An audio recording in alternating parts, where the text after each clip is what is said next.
Baik, terima kasih banyak kepada Pak Anton yang telah meluangkan waktu. Berikutnya, seperti yang sudah ditunggu-tunggu, setiap hari Selasa, jam 10 sampai jam 12 ini, adalah pembicara kita yang sangat amat luar biasa, seorang inspirator juga, seorang leader yang sangat amat memberikan inspirasi bagi kita semua yang hadir tiap Selasa dari tahun lalu sampai sekarang, selalu menghadirkan materi-materi yang luar biasa. Kita dipermudah sekali, tidak perlu baca buku yang tebal-tebal sampai berhari-hari, apalagi kalau bukunya sudah menggunakan kata-kata yang jelimet. Nah, kalau dengan beliau ini, kita tidak perlu baca buku, kita bisa menghemat waktu, dan benar-benar semuanya dipermudah. Sehingga saya rasa kita amat sangat beruntung, karena beliau tidak pelit ilmu, memberikan manfaat bagi orang banyak yang mendengarkan. Tanpa mengulur waktu, mari kita dengarkan penyampaian dari Pak Imam Wahyudi Marsda kita, SESIP MM MSC. Jangan lupa MM-nya, Bu. Ibu suka lupa MM-nya nih. Dulu waktu mendapatkan gelarnya susah loh, Bu. Monggo silakan Pak Imam, mari kita berikan 2 jempol dan tepuk tangan untuk Pak Imam. Terima kasih Jeng Sri. Assalamualaikum warahmatullahi wabarakatuh. Salam sejahtera untuk kita semua. Om Swastiastu. Yang saya hormati Ibu Susi, Pak Antono, para sahabat sekalian. Pagi ini saya ingin berbagi tentang sebuah topik, bahasa Jawanya how to win friends and influence people. Kata cucu saya paling kecil itu artinya bagaimana kita memenangkan pertemanan dan mempengaruhi orang-orang di sekitar kita. Buku ini sebetulnya terbit di tahun 1936. Ini Bu Susi aja belum ada kalau 1936, apalagi Jeng Sri ya. Di program aja belum gitu ya. Dan buku ini menjadi buku terlaris internasional sepanjang zaman. Buku ini banyak mengilhami orang tentang prinsip-prinsip untuk meningkatkan kehidupan mereka. Sebagai buku terbaik sepanjang masa dalam hal social scale, prinsip-prinsipnya tetap masih relevan pada masa sekarang, untuk membuat kita dapat berkomunikasi secara efektif. Membuat orang menyukai kita dan melakukan hal yang kita inginkan dengan senang hati. Kemudian menjadi pemimpin yang lebih efektif, yang secara keseluruhan meningkatkan interpersonal skill kita. Jadi interpersonal skill di sini dimaksudkan adalah kemampuan untuk berkomunikasi, kemampuan untuk berinteraksi, membangun dan menjaga hubungan dalam segala situasi yang kesemuanya ditujukan untuk mencapai kesuksesan yang diinginkan. Mengawali upaya berbagi ini akan saya awali dengan beberapa teknik dasar untuk berhadapan dengan orang lain. Ada 3 ini. Yang pertama, ini jangan suka mengkritik nih Jeng Sri ya. Tadi pagi-pagi saya udah dikritik gitu, sehingga kepala saya gede. Yang pertama, jangan mengkritik, mencela, dan menjelek-jelekan orang, terutama di depan umum. Ini nggak boleh sekali ya. Jangan mengkritik, mencela, dan menjelek-jelekan orang, terutama di depan umum. Kita semua tidak suka menjadi subjek yang dicela. Entah kita berhak mendapatkannya atau tidak. Sadar atau tidak sadar, suatu kritikan, celaan, kata-kata yang menghina, terutama di depan umum, akan menempatkan seseorang pada mode defensif. Pada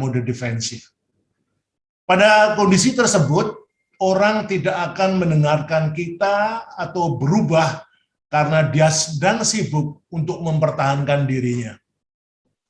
Ini terjadi secara alamiah karena ketika seseorang diserang, survival mode-nya akan mengambil alih. Kemudian yang terjadi adalah sebaliknya.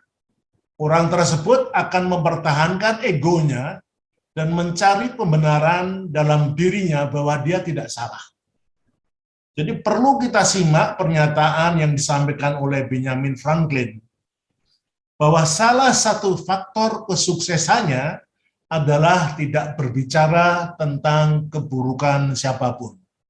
Nah, ini yang perlu kita tiru, dan saya ingin mengulangi pernyataan dari Benjamin Franklin ini, bahwa salah satu faktor kesuksesannya adalah tidak berbicara tentang keburukan siapapun. Berikutnya adalah berikan apresiasi yang jujur dan tulus. Perlihatkan apresiasi terhadap orang lain atas pekerjaan-pekerjaan mereka yang telah menunjukkan hasil yang bagus. Pada dasarnya semua orang suka dipuji, apalagi Jeng Sri. Apalagi ketika telah melakukan suatu pekerjaan dengan baik. Dale Carnegie mengumpulkan bahwa apresiasi memenuhi salah satu kebutuhan hidup manusia. Jadi ternyata dipuji, diberikan apresiasi itu merupakan salah satu kebutuhan hidup manusia. Yaitu kebutuhan untuk merasa penting. Mengakui kebaikan orang lain juga dapat membuat orang tersebut melakukan lebih banyak kebaikan. Yang ketiga, sentuh keinginan hati. Untuk mendapatkan apa yang Anda inginkan dari seseorang, Anda harus terlebih dahulu memahami apa yang mereka inginkan. Setelah Anda memahami apa yang mereka inginkan, Anda dapat menyampaikan apa yang Anda inginkan dalam suatu cara yang juga memenuhi atau memuaskan kebutuhan dan keinginan mereka. Nah, ini memang penting kita lakukan ya, apalagi bisnis kita ini bisnis yang penuh kemanusiaan ya. Kita selalu berjumpa dengan teman, klien, calon klien yang membutuhkan sentuhan-sentuhan khusus. Ya, sentuhan-sentuhan khusus.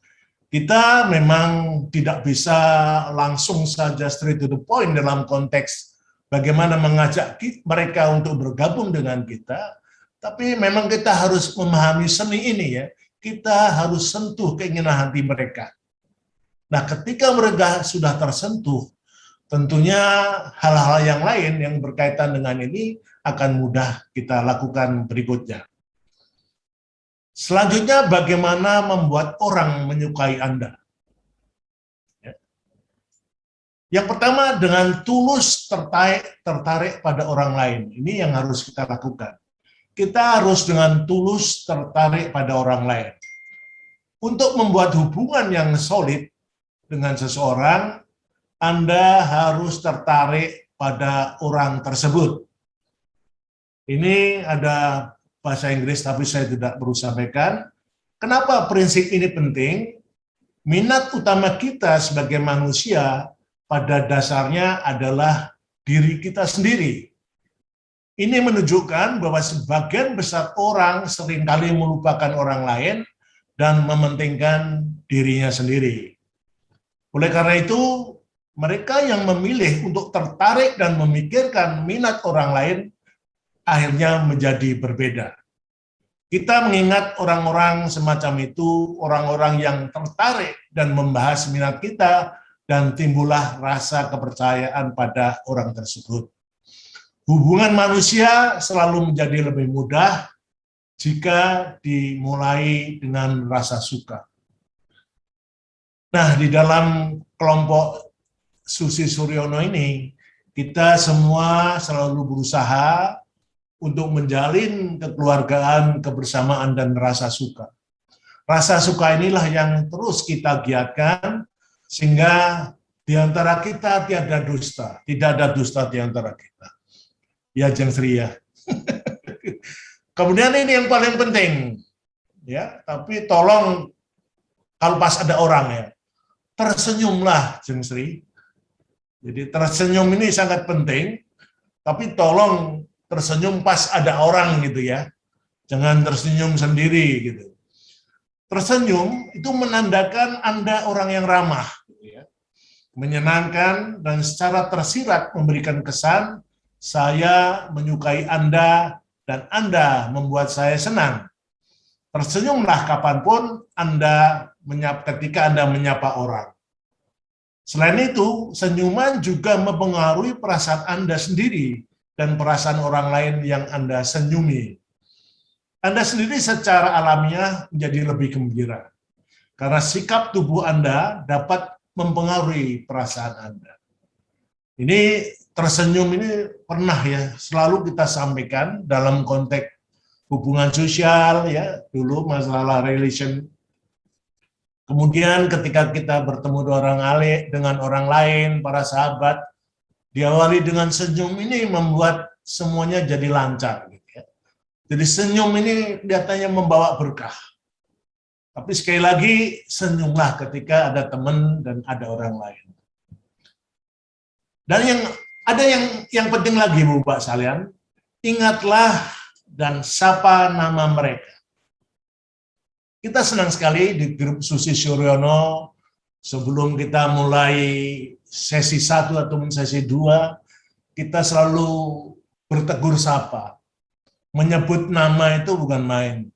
Selamat pagi Pak Hernanto Sukadar, Pak Sri Rezeki, Ibu Sri Rezeki, Ibu Bapak sekalian, ini satu hal yang penting ya. Karena nama seseorang ini bagi pemiliknya itu merupakan satu hal yang hebat bagi pemiliknya. Sehingga kita kalau menyebut nama beliau itu, misalnya Pak Hernanto, itu bukan main. Ini makanya kita kalau ingin ketemu orang, kita harus pakai ilmu intelijen dulu, Jeng Sri. Kita cari itu, Bapak itu namanya siapa kira-kira. Jangan kira-kira ya, kalau pas kemudian pastinya siapa namanya. Jangan sampai kita kira-kira dan keliru gitu ya. Ini adalah satu upaya kita untuk memahami dan untuk melancarkan pembicaraan berikutnya. Orang suka mendengar nama mereka disebut. Seseorang lebih tertarik dengan namanya sendiri, ya, ketimbang nama orang lain. Di dunia ini, begitulah cara tercepat untuk menenangkan hati orang lain dan menyenangkan hati orang lain. Mengobrol ketika Anda mengingat dan menyebut nama seseorang, maka dia akan merasa lebih dihargai. Jadi sekali lagi menyebut nama orang itu, orang tersebut merasa lebih dihargai. Kemudian berikutnya, jadilah pendengar dan penyimak yang baik. Kunci untuk membuat orang menyukai Anda dalam suatu percakapan adalah menjadi pendengar dan penyimak yang baik. Menyimak adalah kekuatan untuk memberikan apa yang sangat diinginkan oleh orang lain, yaitu didengar dan dimengerti. Banyak orang bisa mendengar, ya, tapi tidak banyak orang bisa menyimak. Jadi untuk menjadi pendengar dan penyimak yang baik, kuncinya adalah peduli pada lawan bicara Anda. Mendengar dan menyimak ini membuat seseorang mendapatkan rasa hormat yang besar. Masalah peduli kita udah bahas beberapa kali ya Bu, Bapak sekalian. Tapi yang paling penting di sini, kita memang dalam suatu percakapan, kemudian dalam satu pertemuan, terkadang kita memang harus menjadi pendengar dan penyimak yang baik. Seolah-olah kita menghormati lawan bicara kita. Tapi bukan seolah-olah, memang harus seperti itulah. Kita harus menghormati lawan bicara kita. Mbak. Kemudian bahas apa yang penting bagi mereka. Tunjukkan minat terhadap orang lain secara tulus. Bicarakan tentang minat, hobi, dan apa yang menarik bagi mereka, maka mereka akan menyukai percakapan dengan Anda. Kemudian buat orang merasa lebih baik dan penting. Jadi sesi ini adalah sesi membuat orang senang lah Bu Susi. Ya. Jadi untuk dapat membuat orang lain merasa penting, Anda dapat menanyakan diri Anda, apa yang Anda kagumi dari orang tersebut?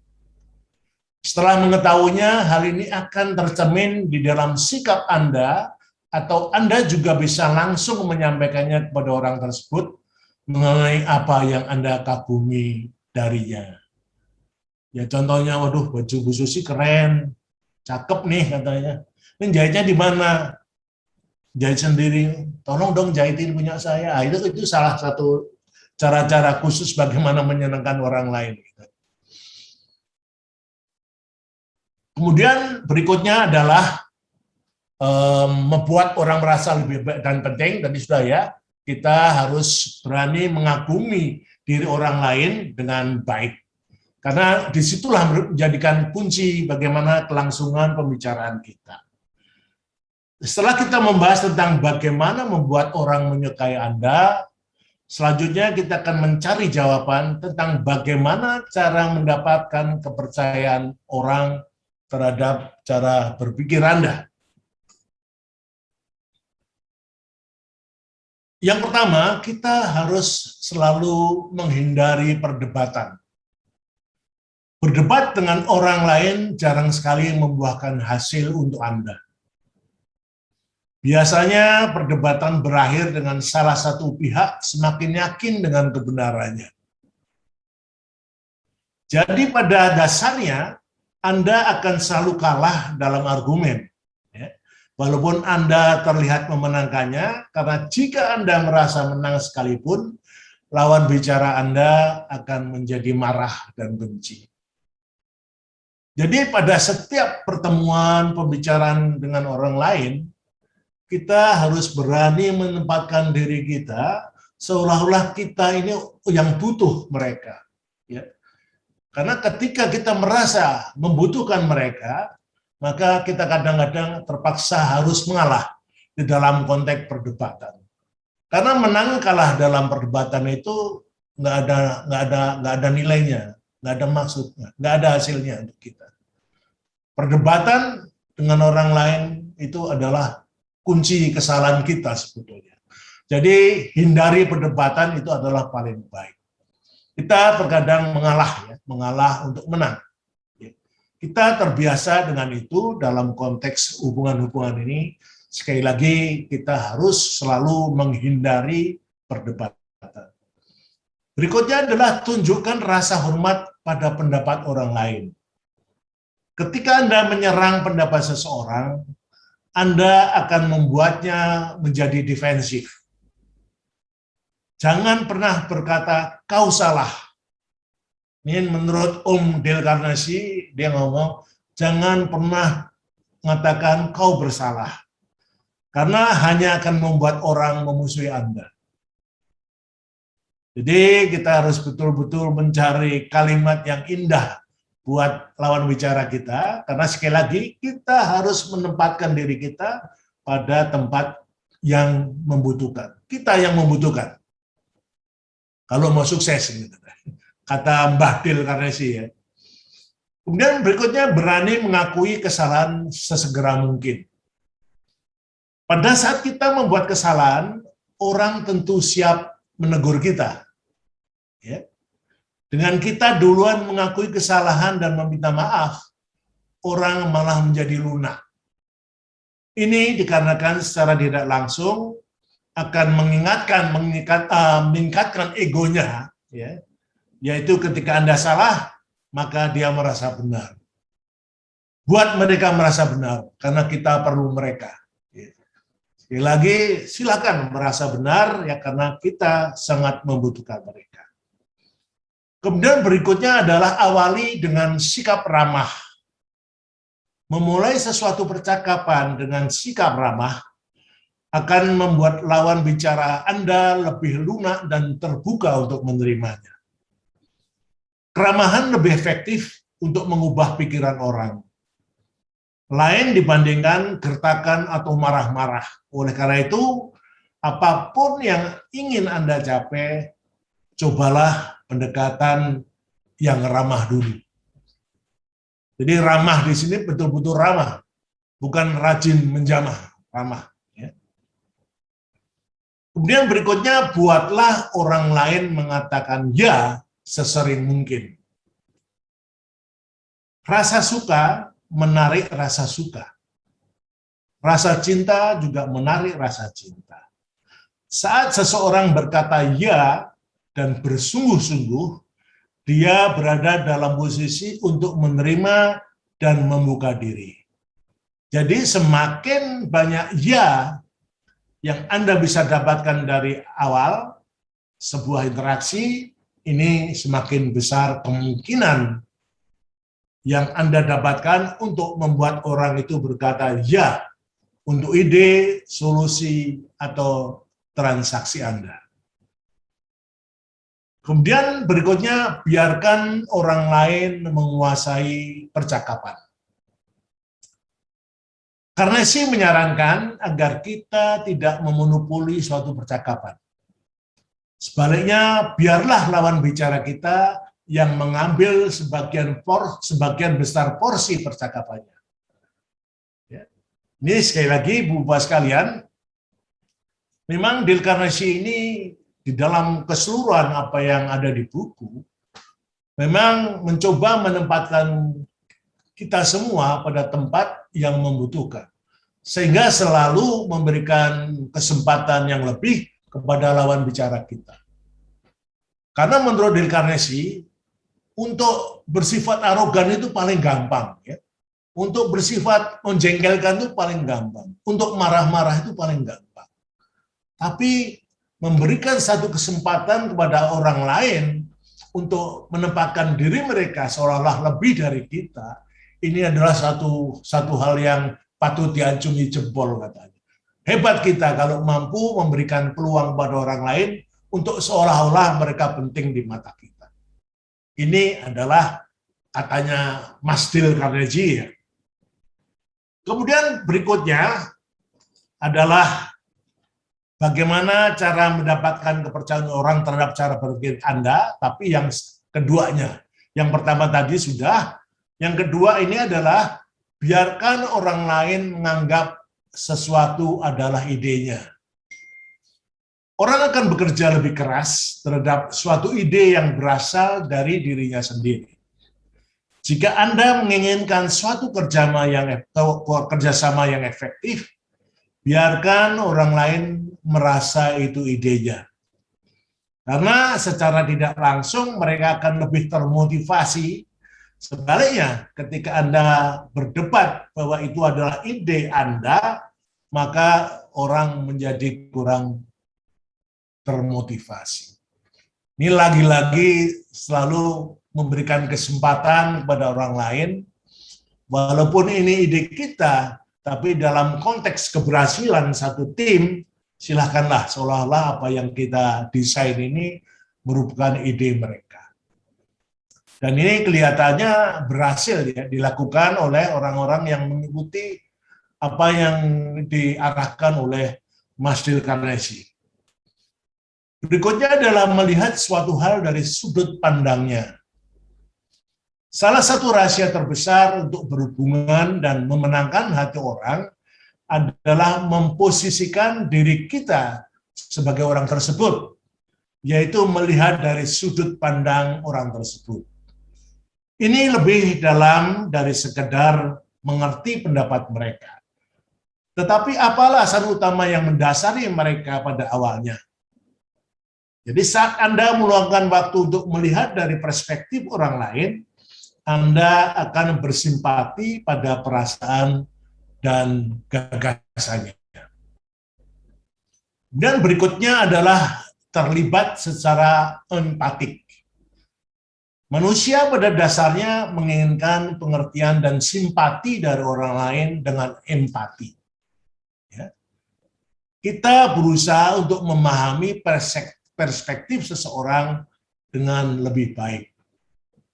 Jadi dalam konteks terlibat secara empatik ini, memang kita harus berusaha lebih banyak untuk melihat lawan bicara kita dengan perspektif seseorang tersebut. Kemudian berikutnya, gugah sifat mulia. Menggugah sifat baik dalam diri orang-orang yang ingin Anda pengaruhi, bisa memberikan imbalan yang hebat untuk Anda. Kita semua yang di dalam hati merupakan sosok ideal dan lebih ingin menunjukkan sisi baik diri kita, senang memikirkan motif yang terdekat, yang terdengar bagus. Jika kita memberikan kesempatan pada orang lain untuk hal yang sama, dengan tidak berasumsi bahwa motif mereka egois, kita memperbolehkan mereka meningkatkan harga diri mereka dalam respon mereka kepada kita. Hal ini membuktikan bahwa perkiraan kita tentang mereka itu benar. Jadi gugah sifat mulia ini adalah salah satu apa yang ditekankan oleh Dale Carnegie, karena kita ingin menggugah sifat mulia lawan bicara kita.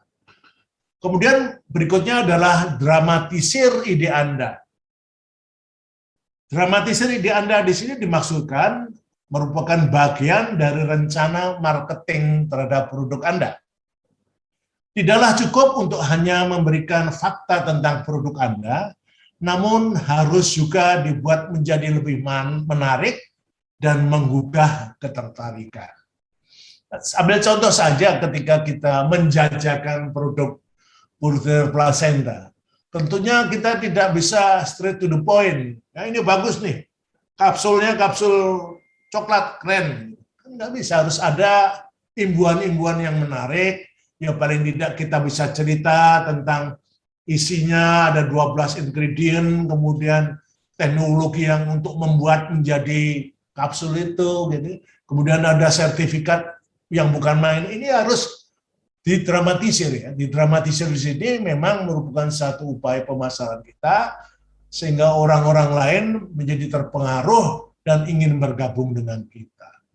Jadi yang dimaksud dramatisir ide Anda itu seperti itulah paling tidak. Karena sekali lagi kalau straight to the point tanpa bumbu-bumbu yang menarik, ini orang juga kadang-kadang males juga dengar ini ya. Jadi sekali lagi dramatisir ide Anda. Kemudian berikutnya berikan tantangan. Kompetisi adalah salah satu realitas paling menarik di dunia. Koneksi diperlukan agar kita terus berusaha, sementara kompetisi diperlukan agar kita terus berjuang. Seperti dikatakan Pak Antono tadi, dalam bisnis puter ini kita tidak boleh menyerah. Kita harus berjuang, dan berjuang. Sekali kita give up, sekali kita menyerah, ya selesailah kita. Jadi bagus sekali tadi apa yang dikatakan Pak Antono, jangan pernah menyerah, dan kita harus terus berjuang. Buatlah sebuah tantangan agar orang lain menjadi ingin menang, karena ibaratnya seperti sedang bermain game.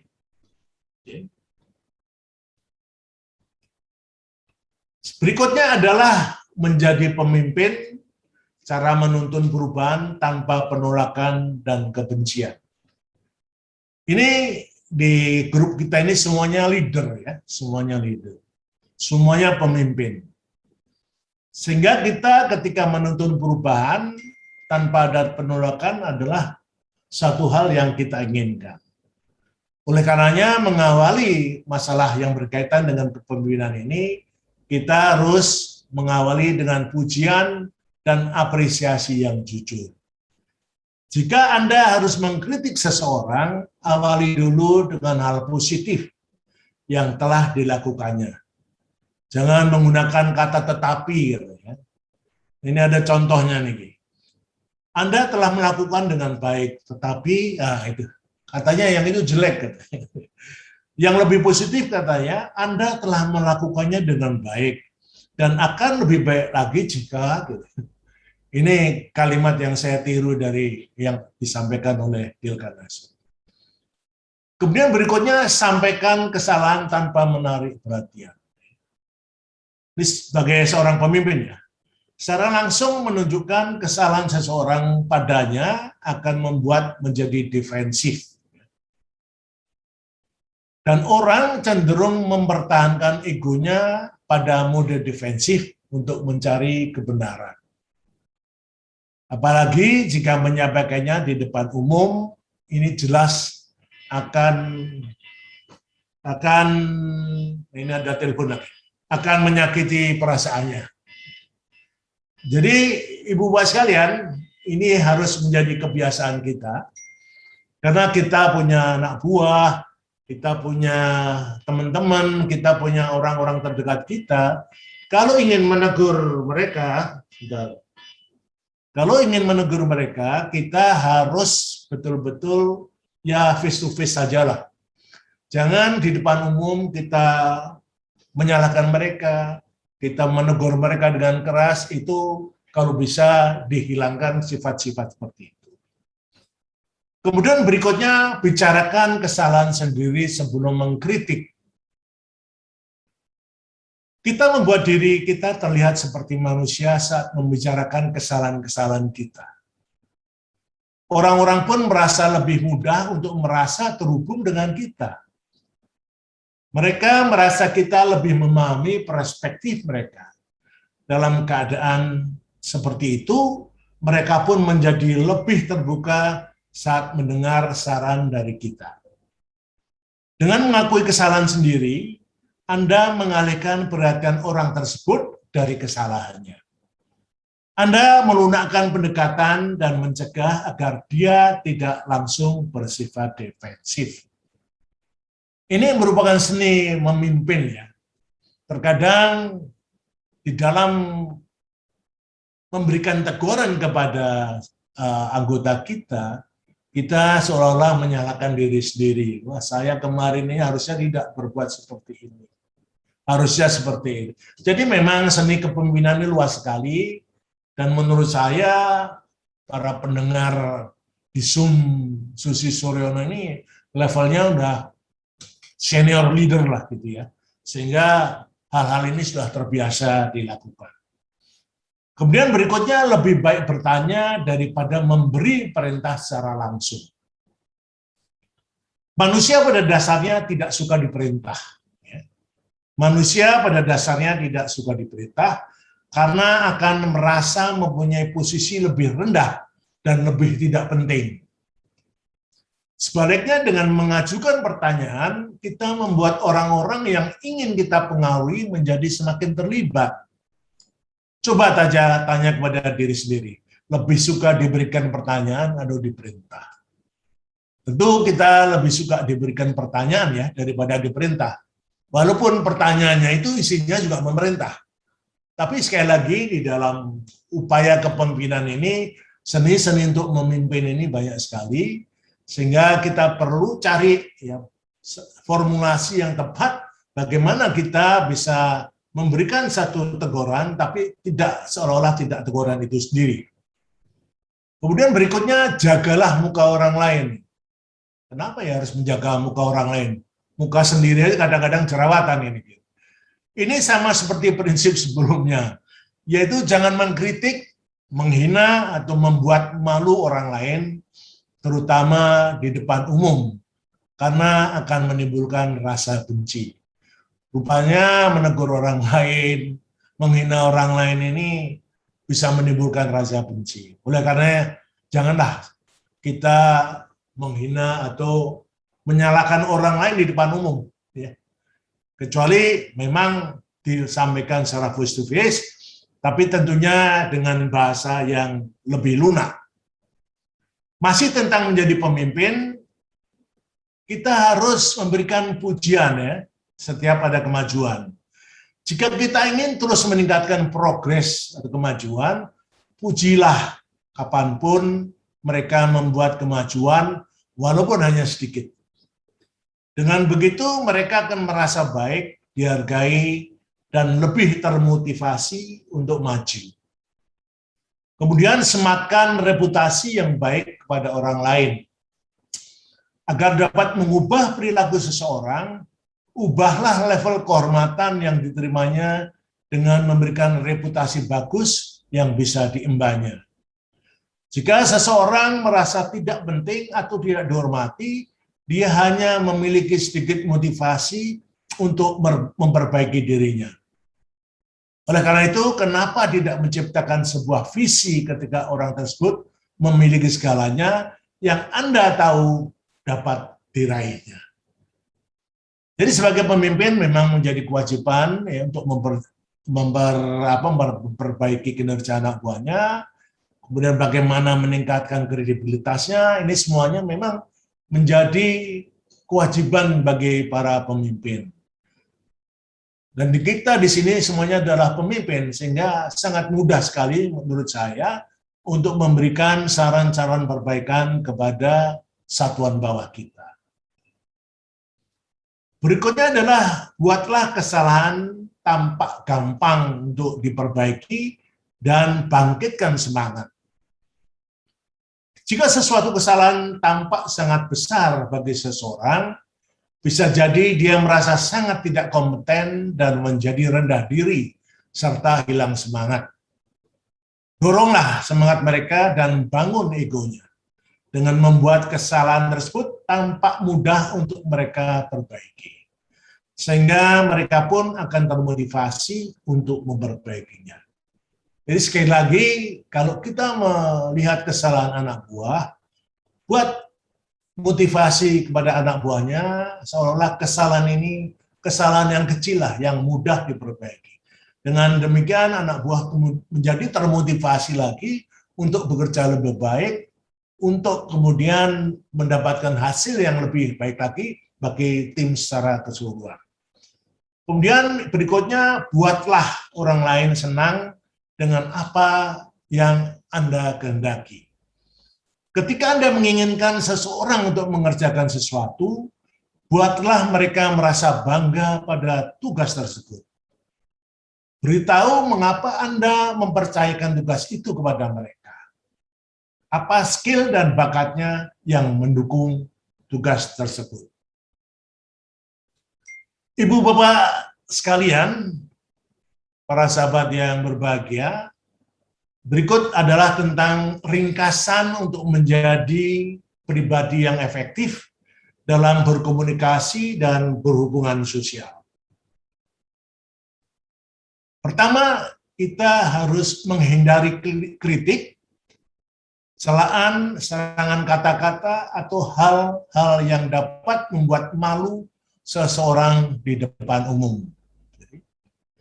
Sebaliknya, perlihatkan apresiasi atau pujian secara tulus jika orang tersebut memang pantas mendapatkannya.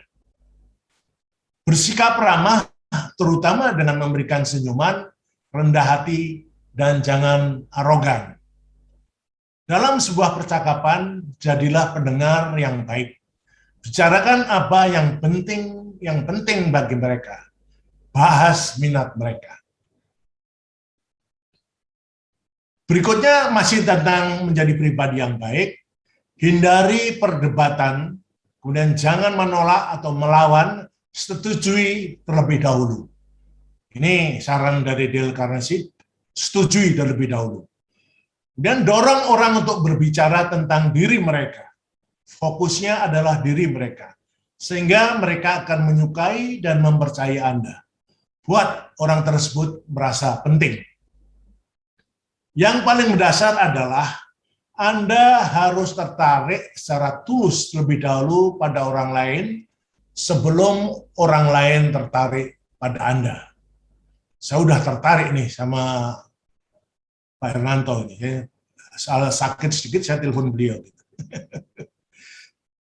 Sudah selesai sebetulnya Ibu Bapak sekalian, tapi ada pesan dari Dale Carnegie untuk menyampaikan beberapa hal. Yang pertama, istilah beliau itu personal review. Dalam hal social skill, prinsip-prinsip dalam buku ini tetap masih relevan pada masa sekarang untuk membuat kita dapat berkomunikasi secara lebih efektif, membuat orang menyukai kita, dan melakukan hal yang diinginkan. Ini adalah personal review. Kemudian ada action notes yang disampaikan oleh beliau. Berikan minimal satu pujian yang tulus setiap harinya. Selalu tersenyum setiap menyapa orang atau ketika kita berpapasan. Kemudian reminder notes. Jangan mengkritik, terutama di depan umum. Sebutkan nama orang setiap kita berbicara, menyimak dengan empati, kemudian jangan berdebat, karena tidak ada kemenangan dari memenangkan sebuah perdebatan. Kemudian mengajukan pertanyaan kepada, saya ulangi, mengajukan pertanyaan daripada memberi perintah secara langsung. Yang ke-13 adalah don't worry about critics. Ingatlah bahwa kritikan yang tidak tepat seringkali adalah pujian yang tersembunyi. Kemudian lakukanlah yang terbaik dalam hal yang Anda lakukan. Bahasa Maduranya, do the best. Ibu Bapak sekalian, demikian yang bisa saya bagikan pada acara pagi sampai siang hari. Mohon maaf kalau ada salah-salah kata. Wassalamualaikum warahmatullahi wabarakatuh. Om Santi, Santi, Santi Om. Waalaikumsalam warahmatullahi wabarakatuh. Terima kasih banyak Pak Imam atas sharingnya di pagi hari ini. Kita berikan 2 jempol untuk Pak Imam. Luar biasa sekali, begitu banyak manfaat yang bisa kita terima dan tentunya ilmu tersebut pasti kita akan bisa gunakan untuk kehidupan kita sehari-hari. Karena jujur Pak Imam, kalau disuruh baca bukunya, tadi saya sempat ngintip 291 halaman. Kayaknya baru membuka lembar pertama saya udah tidur. Tapi kalau dengar Pak Imam yang menjelaskan itu seperti sudah diramu, diringkas, jadi kita berarti paham seperti apa ini. Jadi memang luar biasa sekali. Dan kalau tadi Pak Imam bilang nggak boleh senyum-senyum sendiri ya Pak Imam. Tapi Pak Imam, kalau di sini leader-leader banyak yang suka senyum-senyum sendiri loh Pak Imam. Apalagi kalau pagi-pagi atau malam-malam itu senyum-senyum melihat bonusnya masuk. Tuh Ibu Susi tuh tiba-tiba suka senyum-senyum sendiri jam 12:30 pagi. Kenapa Ibu senyum-senyum? Itu kangen sama Pak Sur itu. Ternyata ngelihat bonusnya Pak Imam udah masuk dari Riwe. Tuh Pak Yus tuh senyum-senyum sendiri di mobil loh Pak Justinus. Hati-hati Pak. Karena kalau udah level peringkat tinggi tuh, saya yakin mereka sering senyum-senyum tuh Pak Imam di malam hari. Saya ingin memberikan kesempatan menyapa di siang hari ini dengan Prof. Haryadi. Halo Prof, apa kabar? Kalau belum nyapa Prof. Haryadi ini belum afdol ya Pak Imam ya. Jadi kegiatan rutin kita sehari-hari tiap hari Selasa menyapa Pak Prof. Haryadi. Dan juga Bapak Ibu yang sudah tetap hadir dari tadi jam 10 sampai sekarang, dari tadi 50 lebih orang. Karena ada beberapa yang sudah azan, jadi sudah izin live. Kami juga terima kasih sekali atas partisipasi Bapak Ibu semua. Dan seperti biasa, di acara Zoom meeting di hari Selasa ini, kami akan sediakan waktu untuk berdiskusi, tanya jawab. Jadi monggo silakan Bapak Ibu yang ingin mempunyai pertanyaan atau ingin berdiskusi dengan, ada nih masih pada Pak Antono, ada Pak Imam. Dan ini saya lihat juga ada leader kita, Pak Kendrick. Selamat siang, Pak Kendrick. Dan Pak Yusman. Juga ada Bu Penny nih. Bu Penny kita... Selamat siang juga. Ya, Pak Yusman. Bu Penny kita di Bali loh, Bu. Kita belum cap ini nih, paspor kita nih berdua nih. Baik. Ya, Sri, sukses ya. Iya, sama-sama, Ibu.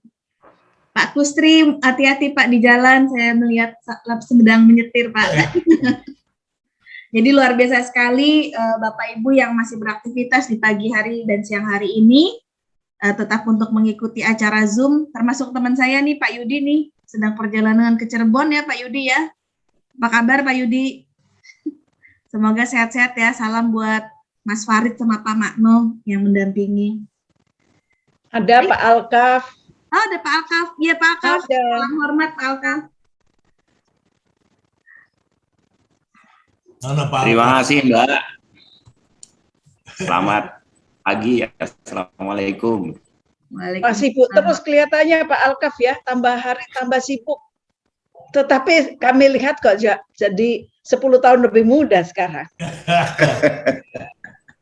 Setelah mendengarkan arahan Pak Imam tadi itu Ibu, jadi sangat menarik sekali. Jadi langsung kelihatan muda saya. Nah, justru itu. Lanjutkan katanya Pak. Saya boleh nanya ke Pak Imam kah? Siap, monggo. Silakan. Pak Imam nun sewu, mohon izin. Izin Pak Imam monitor. Monitor dong, monitor. Silakan, siap. bagus sudah. Mohon izin Bapak, tadi yang Bapak jelaskan tadi, kebetulan kami juga pernah baca buku itu, dan tentunya sangat bermanfaat untuk kami. Secara keseluruhan, buku itu tentunya sangat mengutamakan teman yang kita ajak komunikasi atau siapapun itu. Tetapi secara keseluruhan, seolah-olah memang kita mengambil dari bawah. Kadang-kadang mohon izin Bapak, mungkin di lingkungan kita, saya agak khawatir bahasa-bahasa tersebut membuat kita terpleset ke arah area ngolor, Bapak. Mohon izin, Bapak mungkin sangat tahu apa bahasa PUD itu, sehingga seolah-olah kita menjadi apa, Pak? Mohon izin, agak terlalu merendahkan diri. Berkenan mungkin memberikan solusinya supaya bahwa kita tetap bisa membuat orang nyaman dengan keberadaan kita, tetapi kita tidak sampai jatuh terpleset ke arah area yang mohon maaf mungkin terlalu menjatuhkan harga diri kita sendiri. Mohon arahan Bapak, terima kasih.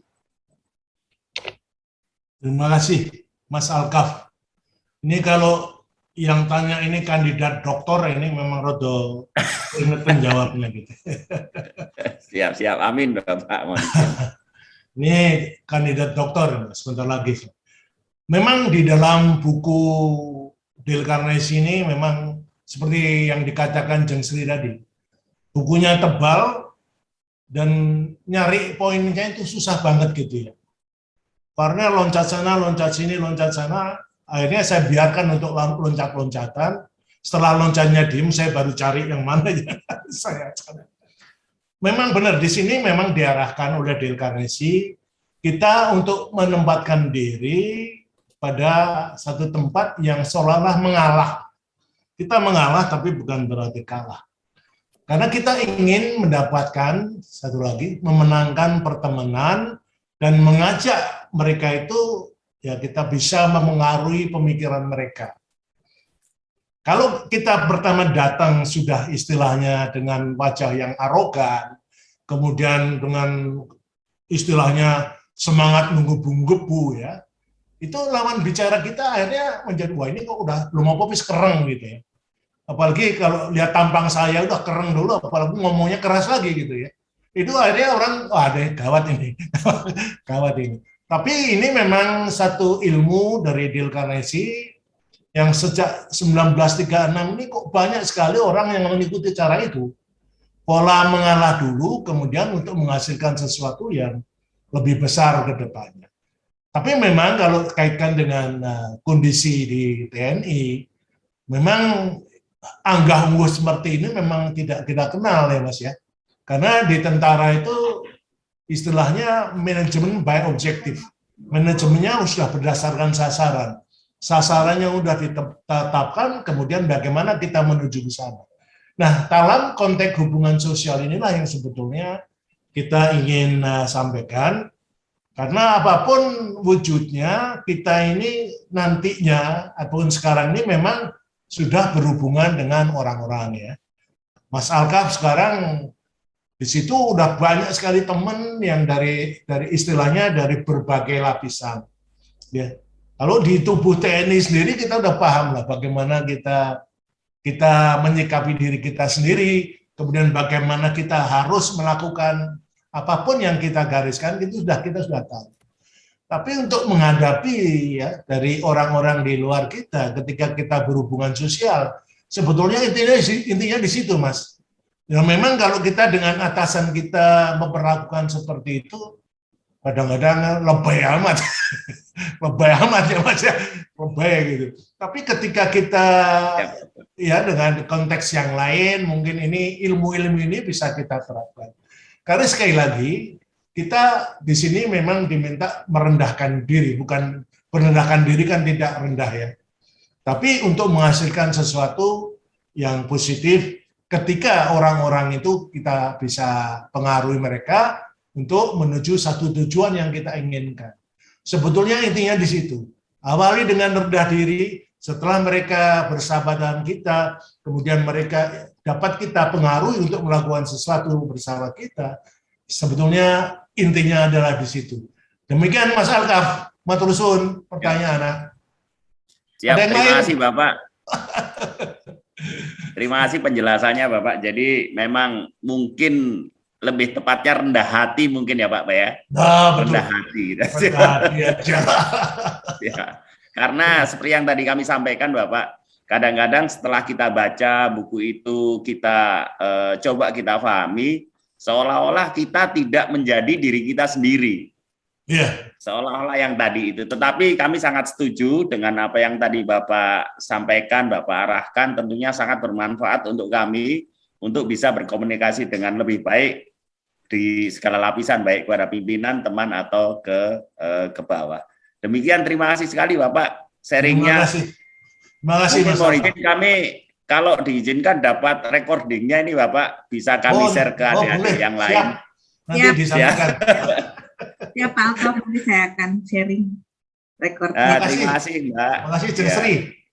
Matur nuwun Pak Alkaf dan Pak Imam atas pertanyaannya yang sangat amat berbobot ya Pak Imam. Doktor. Semoga sukses Pak Alkaf. Berikutnya terima kasih Bu. Apakah ada yang ingin memiliki pertanyaan? Iya. Bu Neni mungkin ke Pak Antono nih, biasanya Bu Neni kalau ada Pak Antono pertanyaannya ini nih. Silakan Bu Neni. Baik, terima kasih Jeng Sri waktunya. Sebelumnya ini terima kasih banyak Pak Antono, sharing pengalamannya sangat luar biasa. Membuat saya lebih semangat lagi nih Pak Antono yang tadinya sudah mulai redup. Dan juga Pak Imam yang selalu memberikan ilmunya yang sangat bermanfaat untuk kita semua. Kita nggak perlu lagi baca yang beratus-ratus lembar ya Jeng Sri ya. Dan kalau kita mendengarkan seperti ini langsung lebih mudah kita tangkap. Mungkin ini saya yang menjadi Pak Antono sedikit penasaran Pak Antono. Walaupun tadi sebetulnya yang saya dengar itu juga banyak yang hilang-hilang. Ini mohon maaf Pak Antono, suaranya di saya mungkin jelek ininya jaringannya. Tadi Pak Antono menyebutkan dan saya sudah sering dengar bahwa di awal-awal itu Pak Antono kan 2 tahun itu tidak ada closing ya Pak ya. Nah padahal di lain pihak, mohon maaf ini Pak, Bapak kan seorang kepala keluarga yang tadi harus memberikan nafkah kepada istri, kemudian menyekolahkan anak-anak gitu. Nah, untuk menjadi kuat gitu Pak, untuk menjadi kuat kok saya tuh nggak kebayang Pak Antono kalau tadi 2 tahun nggak ada closing, kemudian Bapak juga cerita Bapak sudah mengeluarkan uang banyak tapi nggak ada closing juga. Itu untuk mempertahankan supaya Bapak itu tetap semangat, kemudian bangkit lagi. Mungkin tadi sudah disampaikan, cuma saya memang tidak mendengarkan secara jelas, Pak Antono. Mohon maaf. Mungkin Bapak bisa supaya ini saya juga ingin sampaikan ke generasi yang anak-anak saya ini. Terus terang agak susah nih Pak Antono meyakinkan mereka kayak gitu. Padahal ini kan ada pengalaman yang sangat bagus dari Bapak dan sudah berhasil seperti itu. Itu yang pertama. Kemudian yang keduanya, Pak Antono, ini saya bukan mengeluh dan bukan curhat ya Pak ya. Cuman saya hanya cerita yang saya alami. Benar sekali, yang pertama itu harga Pak. Itu selalu pasti yang pertama kali ya mereka memang yakin dan percaya bahwa produk ini sangat bagus lah untuk manfaat kesehatannya. Tapi kalau sudah bicara dengan harga, mereka pasti langsung mundur nih Pak Antono. Padahal saya juga sudah sering sampaikan bahwa itu bisa, yang pertama kita bisa nantinya itu makan gratis dan bahkan bisa mendapatkan passive income, itu yang pertama. Kemudian yang kedua, kalau misalnya mereka tidak punya uang untuk sekaligus beli satu set, itu juga kita juga berikan pilihan, itu bisa beli per botol, bahkan per kapsul itu juga bisa. Tapi mereka masih mundur seperti itu kalau sudah berbicara dengan harga. Nah, mungkin saya memang salah ya Pak ya, salah di dalam memberikan penjelasan, sehingga kan saya dan saya tuh yakin sekali seperti yang disampaikan Bapak dan leader-leader lainnya bahwa kekuatan dari acara itu sangat luar biasa. Tetapi Pak, yang saya alami untuk mengajak mereka aja dengan mengikuti Zoom, berbagai Zoom yang baik diadakan oleh tim 37 maupun yang rutin Bu Susi ini, itu juga ternyata tidak mudah Pak. Tidak mudah, mereka ada aja gitu alasannya kayak gitu, seperti itu. Sehingga memang sampai saat sekarang ini saya itu belum mempunyai tim yang memang bisa berkembang seperti itu Pak. Ada satu ID saya mungkin hanya satu yang di bawahnya Ibu Banun itu, tapi kaki yang lainnya itu menjadi timpang sekali Pak. Sehingga yang saya lakukan, saya terus melakukan sharing seperti itu, walaupun kan berulang kali bahwa kita bukan jualan obat, kemudian kita ajak-ajak ke acara, tapi setelah seperti ini Pak, misalnya ada satu closing, dapat closing. Nah, yang saya harapkan tadinya sepertinya ini bisa diajak untuk mengembangkan bisnis ini, ternyata mentok, mereka hanya untuk konsumsi saja, sehingga saya nyari lagi, mentok lagi, kemudian nyari lagi, mentok lagi gitu. Itu yang saya ingin tahu, tapi saya nggak patah semangat sebetulnya Pak. Apakah Bapak juga dulu mengalami seperti itu Pak? Kemudian kiat-kiat untuk bagaimana sih kok bisa sampai mendapatkan satu tim yang bagus ke bawahnya gitu Pak Antono. Mungkin itu Pak Antono keinginan tahu saya yang membuat Bapak bisa berhasil seperti sekarang ini. Terima kasih Pak Antono. Terima kasih Jeng Sri. Oke, terima kasih Bu pertanyaannya ya. Jadi banyak orang penasaran kok saya 2 tahun tak closing bisa makan. Betul nggak Bu? Pasti banyak tanya 2 tahun nggak closing gimana makan. Jadi awalnya Bu, saya nggak full time di Riway. Jadi waktu saya jalankan Riway, saya punya sales masih jalan. Kenapa? Seperti yang saya katakan di awal kan, kita keluarga perlu makan. Betul nggak? Betul. Kalau kita langsung terjun dan langsung fokus di Riway, kemudian Riway kita semua tahu Bu ya, Riway itu hasilnya tidak bisa cepat. Beda dengan konvensional. Kalau konvensional hari ini kita masuk barang, contoh ya banyak yang contoh elektronik lah, hari ini kita masuk satu kulkas, kita jual untung berapa ya, untung itu mungkin bisa kita pakai uangnya langsung. Jadi dia cepat. Tapi di Riway kan dia butuh proses. Kadang ada yang prosesnya bertahun-tahun. Makanya kenapa kita tidak sarankan orang masuk bisnis utama, tinggalkan tidak. Jadi sambilan. Jadi masuk yang saya katakan 2 tahun tidak closing itu di saat saya sambilan. Sales tetap jalan untuk apa? Untuk menutupi kebutuhan utama kita. Di saat datang ke Riway, itu adalah untuk membangun impian, Bu. Kenapa? Karena saya sadar bidang saya sebagai sales tidak bisa membawa saya ke impian saya. Jadi saya datang ke Riway untuk membangun impian sekaligus memperbaiki keadaan finansial. Memang awalnya memang hampir 2 tahun tidak ada closing. Tapi saya makan dari mana? Saya makan dari sales. Jadi di awal sambilan ya Pak ya? Betul, bidang utama saya tetap berjalan. Tidak saya tinggalkan. Iya. Itu yang sekarang saya tekankan ke teman-teman juga seperti itu. Memang Riwe ini sangat menjanjikan. Ya, jangka panjang itu sangat menjanjikan. Tetapi di saat kita ingin terjun ke sini, kita tidak langsung melepas bisnis utama kita. Kita sambilan dulu mungkin setahun, 2 tahun. Setelah itu kan kita ada perbandingan di mana yang lebih menjanjikan ke depan dan lebih resikonya lebih kecil. Kita bisa milih. Nah, itu terakhir kita tetap harus memilih mana yang akan kita fokuskan. Dan rata-rata ya yang selama ini kita ketekankan seperti itu, mereka akan memilih Riwe. Kenapa? Karena bisnis tanpa risiko. Bisnis yang tidak membuat kita pusing. Tanpa modal juga ya Pak? Tidak perlu pusing stok barang. Tidak ada pusingnya ya di Riwe. Jadi konvensional Riwe, ujung-ujungnya orang akan memilih Riwe. Tetapi sebelum dia fokus di sini, dia pasti sambilan dulu.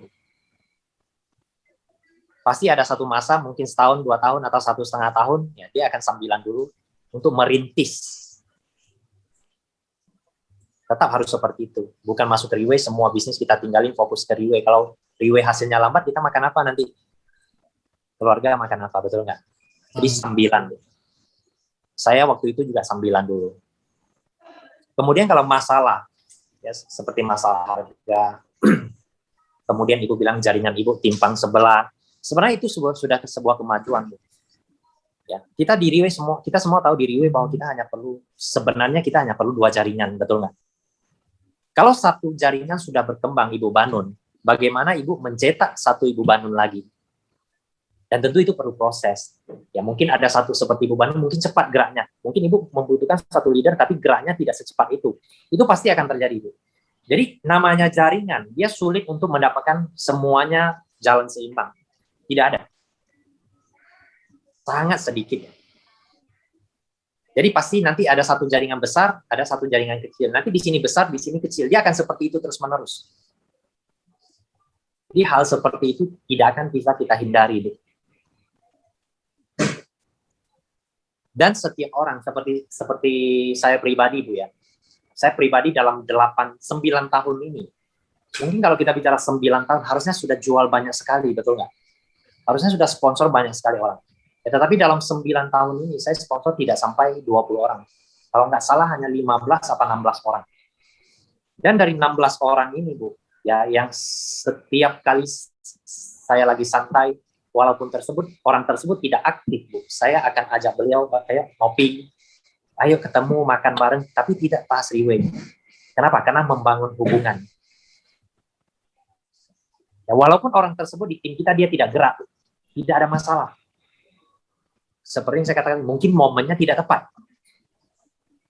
Tapi kita harus terus komunikasi. Komunikasi aja terus-menerus. Mungkin ada waktu santai kita ajak beliau ngopi, waktu santai kita ajak beliau makan. Itu yang saya lakukan selama ini sampai waktunya tiba, Bu.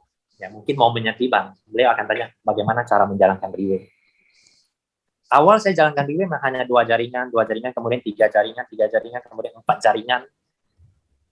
Karena sering komunikasi orang yang lama yang sudah sponsor, ya, komunikasinya enak, ya sering ada ketemu, walaupun mereka tidak mau hadir acara kita, Bu, ya. Tetapi kita sering ada ketemuan di luar. Lama-lama mereka akan terpengaruh. Semua orang yang sudah ada jaringan kita, walaupun dia tidak jalan, jangan dikesampingkan. Istilahnya jangan dicuekin lah. Suatu saat, Bu, dia akan jalan kembali. Selama kita tidak berhenti. Itu yang saya lakukan selama ini, ya. Mungkin masing-masing leader punya cara masing-masing. Tetapi saya pribadi melakukan hal seperti itu. Walaupun orang tersebut tidak jalan, tidak masalah bagi saya. Asalkan tetap ada komunikasi. Bahkan ada yang saya prospek, saya follow up 6 tahun baru closing. Ada yang 7 tahun baru closing. Yang salah satu yang membuat saya bertahan terus adalah impian. Impian yang ingin saya capai, yang saya merasa di konvensional tidak capai, hanya di Riwe saya bisa capai. Impian itu, target itu yang terus saya pegang sampai hari ini. Kalau tidak ada impian itu, ya mungkin sekarang saya sudah nyerah. Dan satu lagi, ya setiap acara saya hadir untuk apa? Untuk motivasi diri. Kita siapapun lah, Bu, ya. sudah lewat waktu. Siapapun dia, tetap perlu cas baterai. Mau Diamond 1 Star, Diamond 2 Star, Diamond 3 Star, sampai Pegasus, perlu cas baterai. Kita juga perlu cas baterai. Makanya kenapa acara kita hadir. Seperti hari ini saya sharing lagi. Mungkin kebanyakan orang tidak dengar, tapi saya sendiri yang dengar terlebih dahulu. Berarti saya yang termotivasi terlebih dahulu. Ya, lebih kurang seperti itu, Bu, ya. Baik, terima kasih Pak Antono. Sama selamat Pak untuk pencapaian Pegasus 5-nya ini, mumpung bisa ngasih selamat langsung. Sukses terus. Terima kasih, Bu. Yang penting, Bu, jangan hilang dari acara. Ya, memang sekarang kita tidak mudah orang ke Zoom, Bu, ya. Orang kadang lebih nyaman hadir di offline, ya. Face to face itu lebih ada feel. Ya, tapi sebelum bisa face to face ya seperti normal, Bu, kita mau tak mau Zoom, orang lain tak bisa hadir, tak apa. Tamu kita nggak bisa hadir, nggak apa. Kita sendiri harus hadir. Ya, jadi Terima Pak kasih, Antono, kalau saya melihat ini sebetulnya Bu Neni ini sudah sangat bagus sekali. Bagus sekali. Beliau itu semangat. Aturnya. Yang dulunya hanya kepengen minum saja. Minum ternyata aja. Ya. hebat. Ya, cuman itu loh Pak Bu. Jadi tinggal meningkatkan saja. Kalau Pak Antono itu membina setiap hari ngopi dan sebagainya, tapi Ibu untuk keluar rumah itu sebulan sekali belum tentu. Nah, itu bedanya. Udah 2 tahun Ibu. Sudah 2 tahun. Nah, betul. Ya memang karena dengan COVID ini memang semuanya itu tidak berani keluar, itu sangat dimaklumi. Namun demikian, apakah kita akan terus-terusan kalah dengan COVID dan sebagainya? Yang penting kita sudah membentengi diri dengan vaksin dan sebagainya. Terus kita juga ketemu, ya, sehingga kita ayo ketemu dengan rutin. Karena memang ternyata di Riwe ini adalah membina itu lebih penting seperti keluarga kita sendiri. Sebetulnya banyak, apalagi di Bu Neni itu jaringannya sebelah sini muda-muda dan itu bagus-bagus itu. Betul. Jadi yang kalau ditinggalkan, tapi nggak apa-apa. Nanti pada waktunya pasti akan. Amin, tidak, amin, amin, ya, amin. proses semua dengan Closing tidak proses. sulit, Bu. Closing tidak Amin. membina orang yang lebih sulit. Ya. Makanya nggak usah banyak ya Pak Antono. Seperti kami bangga dengan tim kami ini, walaupun semuanya masih tetap kompak dan selalu ada. Walaupun dan kita sudah mulai membina dengan yang junior yang muda-muda, yang usia milenial ini. Jadi mohon doa restunya saja Pak Antono, mudah-mudahan tim kita ini bisa terus berkembang dan jauh lebih baik. Amin, amin. Dan doakan juga, saya juga lebih selalu belajar dan lebih mawas diri melalui proses-proses yang ada. Dan saya terima kasih pada Pak Imam, Pak Herranto, Dr. Renanto, Prof. Haryadi, sekarang juga sudah, jadi bersyukur. Justru inilah kita selalu bersyukur di sini ya Bu Neni ya. Tetap semangat Bu Neni. Iya Bu, makasih. Terima kasih banyak Ibu. Kalau Bu Banun ada 10, wah tinggal tidur aja Bu. Saya juga senang. Kadang saya itu Bu, kalau ku mentok sini, situ mentok, sini mentok, terus jadi malas gitu. Ya udahlah kayak gitu. Seperti itu Bu. Gitu kadang-kadang. Nah tadi kan dikatakan oleh Pak Imam Bu, katanya kan kita kalau menemui seseorang gitu, katakanlah udah mentok jangan putus asa, kembali lagi, ayo kita kembali lagi. Ternyata manusia itu memang unik Bu. Jadi Betul. kalau kita menemui ternyata itu, ternyata memang manusia diciptakan tuh penuh variasi. Dan akhirnya kita juga lebih ngerti, akhirnya lebih sabar Bu. Iya. Lebih sabar, lebih mencintai. Iya, apalagi dengan bekal ilmu yang dari Pak Imam yang sangat luar biasa, dengan berbagai topik yang sangat menarik, itu sangat bermanfaat untuk kita ya Bu ya. Betul. Ya Pak Imam ya. Baik. Makanya Pak Imam ini kita lus-lus aja. Kita kembalikan Jeng Sri, silakan. Ya, terima kasih Pak Antono dan Pak Imam atas sharingnya pagi hari ini yang sangat amat luar biasa. Sekali lagi 2 jempol untuk Bapak Imam dan Pak Antono. Dan saya yakin Bu Neni, menurut saya Bu Neni juga luar biasa nih. Bu Neni aja yang 2 tahun nggak kemana-mana sudah mencapai sejauh ini. Menurut saya Bu Neni sudah mempersiapkan nih, kayak tadi Pak Antono bilang, persiapkan tim Ibu, jadi kalau ada target apa, sudah siap. Nah kalau Bu Neni, begitu Bu Neni udah dapat izin keluar, wah udah langsung pasti. Amin, amin. Mudah-mudahan exit permit-nya segera keluar. Iya. Bu Sri.